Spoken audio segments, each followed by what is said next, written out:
Bonjour Vassili. Je voudrais présenter mon interlocuteur aujourd'hui, qui est un ancien colonel du SBU, qui a quitté son pays parce qu'il était en total désaccord avec la nazification rampante que son pays était en train de subir. Alors aujourd'hui, la raison pour laquelle je voulais discuter avec Vassili, c'est de remettre sur la table la triste affaire du MH17. Да, хорошо, Alors, конечно. dans 15 jours, c'est le 10e anniversaire de la disparition de cet avion. Et je voulais apporter mon témoignage qui a fait l'objet d'un chapitre de mon livre qui s'appelle Ukraine, entrepreneur, espion malgré lui, et qui a failli me coûter la vie à Dnipropetrovsk à cause des factions de Pravi Sector et du SBU. Je présente le livre, le voilà. Alors, pourquoi reparler de l'affaire du MH17? C'est parce que Dans dans un premier temps, il se trouve que les véritables coupables courent toujours. Et dans le contexte brûlant du conflit entre l'Ukraine et la Russie, où on a vu nominer Kaja Kallas à la tête de la diplomatie de l'Union européenne, qui n'est pas connu pour être très sympathique avec le monde russe, et bien sûr, Monsieur Rutte, qui vient de Hollande, et dont le comportement envers ses agriculteurs a été plus que terrible, puisqu'il a fait tirer quand même sur la foule, on peut s'inquiéter d'un accroissement en fait de ce conflit. Je voudrais rappeler les faits. Le 14 juillet 2014, le MH17 qui avait décollé donc de Hollande a été abattu au-dessus d'une zone de combat dans le Donbass, en passant par Kholovka. Et on trouve des débris de l'avion autour du dernier point d'enregistrement qui est au sud-ouest, pardon, de Petropavlivka, alors que le site principal se situe à l'est, dans une direction de 120 degrés par rapport à la direction du vol de l'avion, et ceci à plus de 10 kilomètres du dernier point d'enregistrement. Alors, on se rappelle des faits tels qu'ils se sont déroulés, puisque 30 minutes après l'abattage de cet avion, euh, à bord duquel il y avait 288 passagers, on voit Jen Psakis, qui est la porte-parole de la Maison-Blanche, annoncer qu'elle avait trouvé la preuve sur Twitter et sur Facebook que c'était bien les Russes qui avaient fait, en fait, les pro-russes du Donbass, qui avaient abattu cet avion. Alors, de manière délibérée ou par accident, elle ne le spécifie pas, mais ceci dit, on peut se poser des questions et savoir si ces preuves trouvées sur des médias peuvent être aussi légitimes. Alors, ce sont des annonces qui sont plus que tonitruantes, puisque dans la presse, par la suite, euh, on nous annonce que les boîtes noires sont silencieuses, qu'elles ont été remises au MI6 alors que c'est un vol commercial et ces boîtes noires auraient dû être remises aux autorités malaisiennes. Et si on compare avec ce qui s'était passé dans le crash de la Germanwings, où l'avion a été complètement vaporisé en frappant une montagne, on sait que dans le cas de la Germanwings, une des boîtes a été exploitable, et on nous annonce ici que les boîtes n'ont pas parlé. Alors, ce qu'il y a de surprenant, c'est que sur le site de Hrabove, j'ai du mal à le dire, mais je suis désolé, euh, on trouve des victimes dont le masque à oxygène est encore positionné. Ce qui veut dire, en d'autres termes, qu'au moment de l'explosion, les gens étaient conscients et savent très bien ce qui s'est passé. Dans le cas de la Germanwings, on entend très bien les gens qui hurlent et qui tapent à la porte pour essayer de forcer la porte du cockpit. Donc, c'est quand même surprenant de voir que là, on n'entend absolument aucune voix et on peut imaginer la panique qu'il y a pu y avoir à bord de ce vol. Donc, ma première question à Vassili est la suivante. On sait qu'un bouc missile embarque une charge explosive d'environ 70 kg. Ce vol venait à peine de décoller de Hollande et donc les ailes étaient pleines de carburant. Ne pensez-vous pas que ça aurait dû faire exploser l'avion en vol, non pas le laisser planer pendant plus de 10 kilomètres avant de finir au sol? Конечно, в этом деле очень много неустановленных, невыясненных и подозрительных моментов. И то, что говорит господин Пеле, это абсолютно справедливо, я с этим согласен. Это вещи, это факты, которые опровергают официальную точку зрения международной исследовательской группы. Alors, la deuxième question que j'aurais, c'est comment se fait-il que dans un contexte de tension pareille, la Russie n'a pas fourni les traces radars parce que je suppose que la région devait être extrêmement surveillée. Разве не... ну, я, честно говоря, не помню, разве не передавали. Но если не передавали, я думаю, дело вот в чем. Россию не включили в расследовательскую группу, и никакие аргументы от российской стороны не принимались. Может быть, поэтому российские власти приняли решение не передавать данные с радарных комплексов, хотя мне казалось, что передавали. Может, я, конечно, ошибаюсь. Но вот я думаю, что по причине того, что любые доказательства, которые российская сторона демонстрировала, их не воспринимали на Западе. Может быть, с этим связано. C'est vrai que si mes souvenirs sont bons, le Joint International Team a fait signer un agrément à tous les pays qui étaient concernés de telle manière à ce que aucune information ne transpire hors de cette enquête qui était menée par cette organisation. Pardon. Господин Пеле, вы знаете, что специалисты из Нидерландов очень много работали на месте падения Боинга, и им оказывали помощь сотрудники донецких, ДНРовских государственных структур. И в 2015 году нидерландская сторона прислала даже благодарственное письмо в адрес министра по чрезвычайным ситуациям ДНР, господина Кострубицкого. Я видел лично это письмо. То есть голландская сторона высоко оценила помощь со стороны донецких спасательных аварийных служб. Но официально про это никто нигде не говорит. Россия и республики Донбасса были максимально открыты к расследованию и делали все, чтобы помочь. И вот письмо от голландских структур – это вот яркое тому подтверждение. Ok.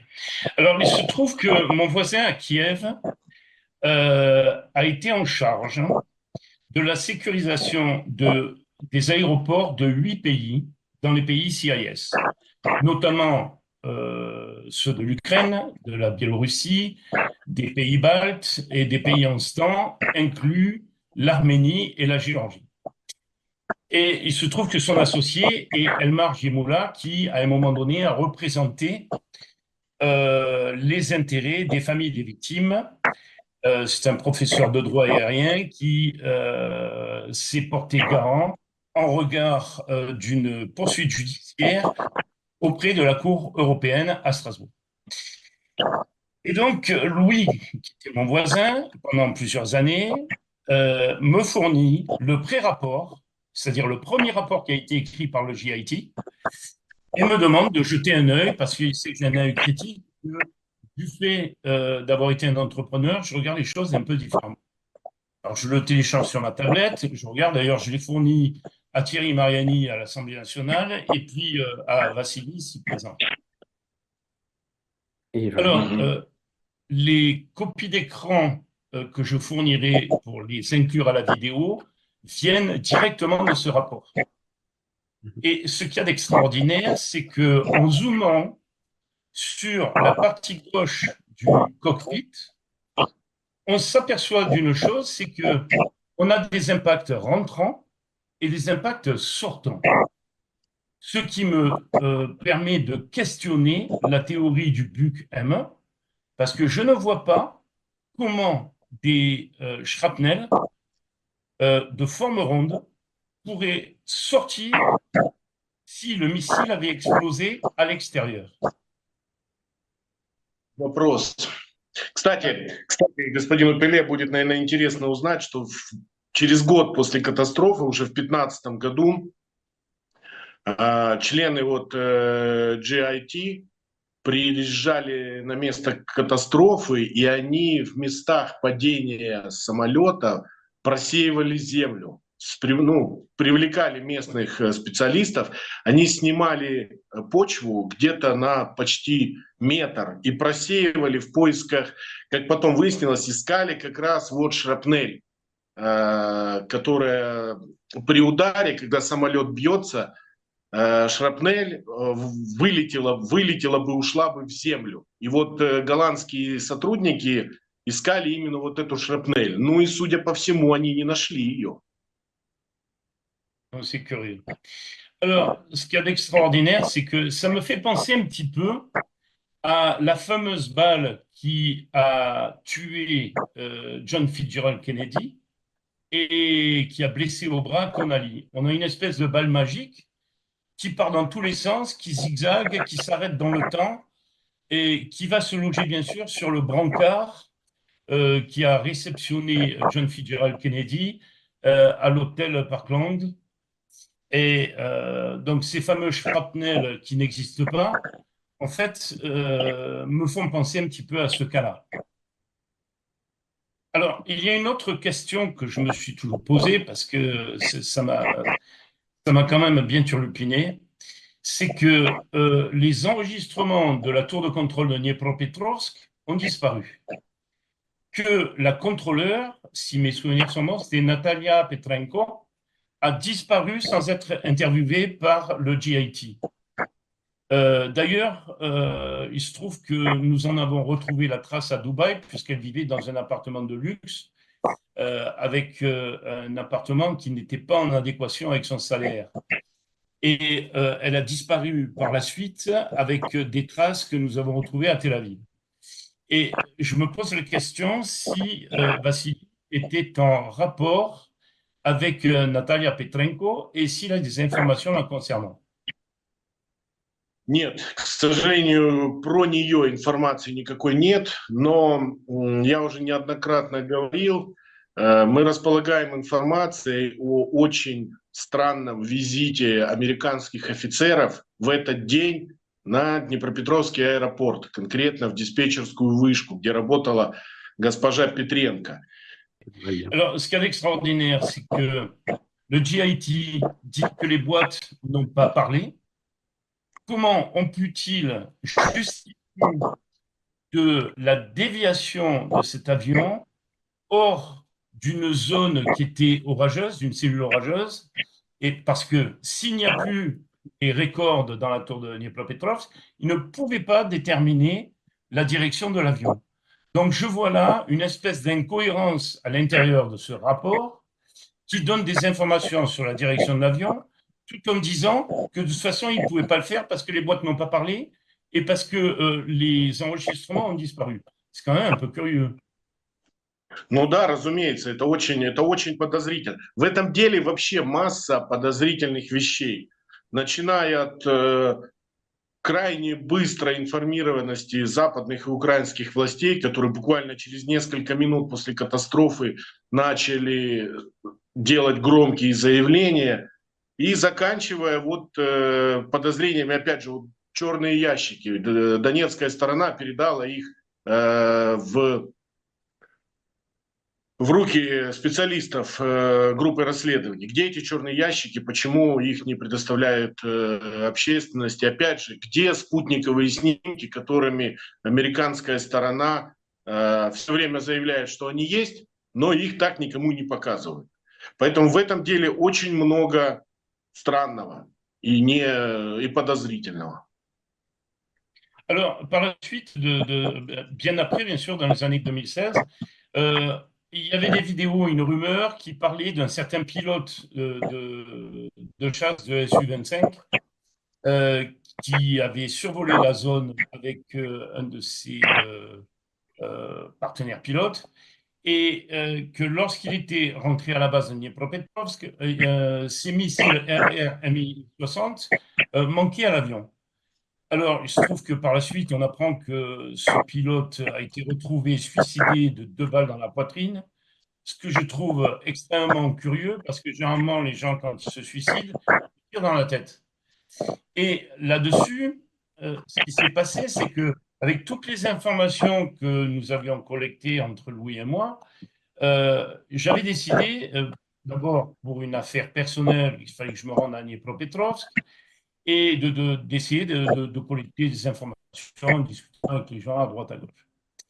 Alors, le 17 février 2015, non, le 16 février 2015, je pars à Dniepropetrovsk, donc j'étais en zone ATO, et je fais ce que j'avais à faire, je commence à poser des questions à pas mal de gens dans la rue, dans les restaurants, et le 17 au matin, non, c'est le 18 au matin où je suis arrêté par le SBU qui viennent dans mon hôtel, à 5 hommes, il y avait 4 voitures, et qui m'embarquent au headquarter pour interrogation. Но Alors, il se trouve... вы знаете, я тоже склоняюсь к версии с самолетом. Объясню почему. Потому что установка БУК, которая якобы запустила ракету, несколько десятков человек. Все эти несколько десятков человек, вы знаете, люди все равно проговорились бы. Кто-то кому-то сказал, рассказал и так далее. А в случае с самолетом это один пилот, ну и максимум техник, который готовил самолет к вылету. Соответственно, пилот самозастрелился, ну, про техника вообще ничего не известно. А уничтожить, потом ликвидировать, допустим, 40 человек расчета зенитного комплекса, это, как бы, знаете, гораздо труднее. Поэтому я склоняюсь к версии, что это был самолет. Alors, je rejoins cette thèse parce que les impacts sortant de la carlingue correspondent à un diamètre de 30 mm, ce qui correspondrait au canon qui est installé sur les Su-25.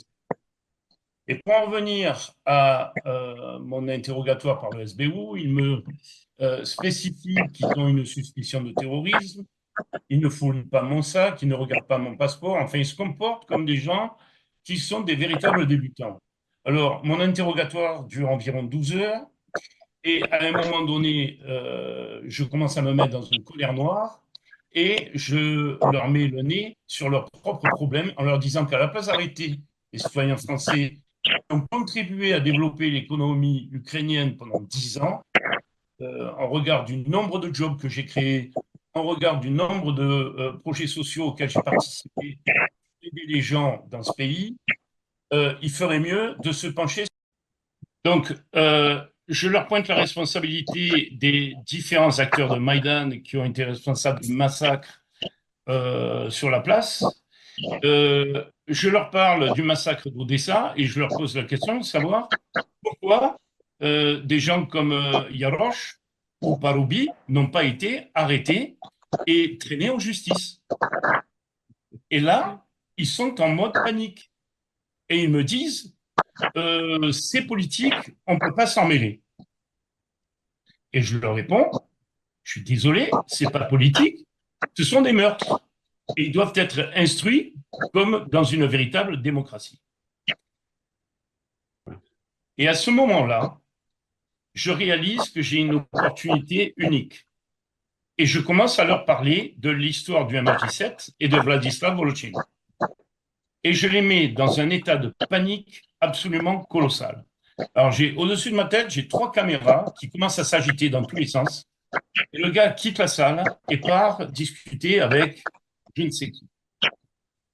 Là-dessus, il revient et il me dit, écoutez, on va vous laisser partir à une condition que vous nous écriviez une lettre, que vous ne reviendrez plus jamais en Ukraine. Et je dis, ben, il n'y a pas de souci. Je pense que j'ai suffisamment donné à votre pays Mais au regard de la façon dont vous êtes en train d'évoluer, je peux vous signifier une chose, c'est que vous allez continuer vos massacres dans le Donbass jusqu'à un moment, c'est la Russie qui interviendra et ils vont vous défoncer. Et ne comptez pas sur l'Europe pour envoyer des soldats parce que personne ne bougera. Но, кстати, скажите, что господин Пеле реально очень рисковал, потому что известны случаи, когда и иностранные журналисты попадали в СБУ и там умирали. Вот в прошлом году, по-моему, американский гражданин Луис Сильва, по-моему, его просто убили в тюрьме СБУ, и никто об этом даже особо не поднимал шумиху. Поэтому господин Пеле тоже рисковал. Et bon, sur le moment, en fait, j'ai agi de manière instinctive parce que je savais très bien qu'il fallait que je renverse la vapeur psychologique. Si j'avais agi comme une proie, j'aurais déclenché la prédation et là, j'aurais eu de gros problèmes. Et ce qui m'a certainement sauvé, c'est que je leur ai dit, dans 3 jours, je dois remettre un rapport à Thierry Mariani à l'Assemblée nationale et je vous préviens, ne vous amusez surtout pas à toucher un seul de mes cheveux. Parce que si ce rapport ne vient pas dans sa boîte aux lettres, je peux vous dire que vous allez avoir de sacrés problèmes. Alors là-dessus, ils m'ont laissé tranquille. Ils m'ont raccompagné à la gare de Dniepropetrovsk. J'ai pris le bus et je suis rentré sur Kiev pour fêter mon anniversaire avec mes amis. Et là, au bout de 40 km à la sortie de Dniepropetrovsk, il y a une voiture de Pravi Sector qui se met en travers de la route et il y a 2 types qui rentrent et qui viennent se mettre derrière moi. Et d'ailleurs, dans mon livre, j'ai une des photos du gars qui était derrière. Ils étaient armés de machettes et de Glock et de pistolets Glock. Et là, à ce moment-là, j'ai eu extrêmement peur parce que je pensais qu'ils allaient m'assassiner. Alors, je ne vais pas raconter la façon dont je me suis échappé de ce bus et j'ai échappé à leur vigilance parce que je le raconte dans mon livre et c'est quand même assez long et c'est rocambolesque. Mais pendant 3 jours où je suis resté à Kiev avant de quitter l'Ukraine définitivement, on m'a suivi systématiquement partout où j'allais. Et ça s'est ensuivi d'une agression dans un café en haut de Maïdan juste avant de partir à Borispol, où il y a un type qui m'a asséné un coup au niveau des vertèbres cervicales C3, C4, et j'en porte encore des séquelles parce que tous les jours j'ai très très mal au cou et j'ai perdu la mobilité de 3 doigts. Alors après cette histoire, je rentre en France, je rencontre Thierry Mariani à l'Assemblée nationale, je lui remets le fameux pre-report, je lui raconte un petit peu ce que j'avais vécu. Et il se trouve que dans la période qui a suivi, il y a le rapport final du MH17 par le JIT qui est sorti. Et ce qu'il y a d'extraordinaire, c'est que entre le premier rapport et le rapport final, les Russes ont piégé le JIT en disant que les nouvelles versions des missiles Buk, les M3, utilisaient des shrapnels de forme papillon. Et donc, dans le rapport final, comme dans le film qui raconte toute l'histoire, il parle de ces fameux shrapnels en forme papillon, alors qu'en fait, si on regarde les photos de la carlingue du premier rapport, il n'y a pas d'impact de shrapnel papillon. Donc, en fait, le GIT s'est fait piéger et ils ont raconté des salades. Ну, я вот думаю, кстати, по поводу того, что представители GI потом тщательно они искали именно шрапнель, чтобы была все-таки ракета Бука. Но, судя по всему, у них ничего не получилось. Alors, ces gens-là n'ont pas de chance pour la raison suivante, c'est que lors d'un forum économique en 2018 en Autriche, on me présente au conseiller du Premier ministre de Malaisie. À cette époque, c'était Muhammad Mahathir. Et on explique à ce gentleman, dont je tairai le nom, qu'effectivement, j'ai vécu en Ukraine, j'ai vécu des choses un peu bizarres, notamment par la suite convoque la presse qui ne croyait pas une seule seconde que c'était les pro-russes qui avaient fait tomber cet avion. Да, я слышал про это выступление малазийского премьер-министра. Как бы, ну да, это аргумент. Это очень хорошая работа со стороны господина Пелле. Et ce qu'il y a de terrible, c'est cet avion du HIV. Et du fait de la disparition de cet avion, euh, on a perdu un potentiel d'intelligence pour résoudre les problèmes que pose ce virus absolument. Alors, en conclusion de cet exposé, je dirais que la France, aujourd'hui, par les mensonges politiques, un crime contre l'humanité d'une magnitude inacceptable. Alors, est-ce que les autorités, c'est-à-dire l'administration de Hollande, étaient au courant et ils ont couvert ce crime du fait de pression américaine euh, pour les conséquences économiques que ça pourrait porter à mon pays? Est-ce que c'était de l'ignorance? Je ne peux pas l'approuver, je ne peux pas le dire, je ne peux pas le justifier. Mais le fait est que si je suis arrivé à collecter autant de renseignements avec si peu de moyens et avec un peu d'intelligence et un peu de déduction, je pense qu'au plus haut niveau de l'État, les gens savaient, ils ont couvert un crime absolument immonde. Et ce que je souhaiterais aujourd'hui, c'est que la Russie décide, avec les BRICS, d'instaurer un tribunal international afin de pouvoir réinstruire cette affaire et faire en sorte que les véritables criminels se retrouvent devant la justice. C'est la moindre des choses qu'on puisse faire pour les familles des victimes. Et Я bien тоже sûr, и надеюсь, pardon. что справедливость восторжествует. И у нас буквально через 2 недели, это 10 лет с момента катастрофы этого Боинга. И, конечно, по этому поводу надо будет поднимать вопрос, поднимать эту тему снова. Ok. Mais écoutez, Vassili, je vous remercie du temps consacré à exposer cette sombre affaire et j'espère qu'on pourra continuer à se voir et je vous ai réservé la version anglaise de mon livre que je vous remettrai en main propre à Moscou très bientôt. Да, я рассчитываю, что мы увидимся в Москве. А я, в свою очередь, подарю свои книги господину Пеле.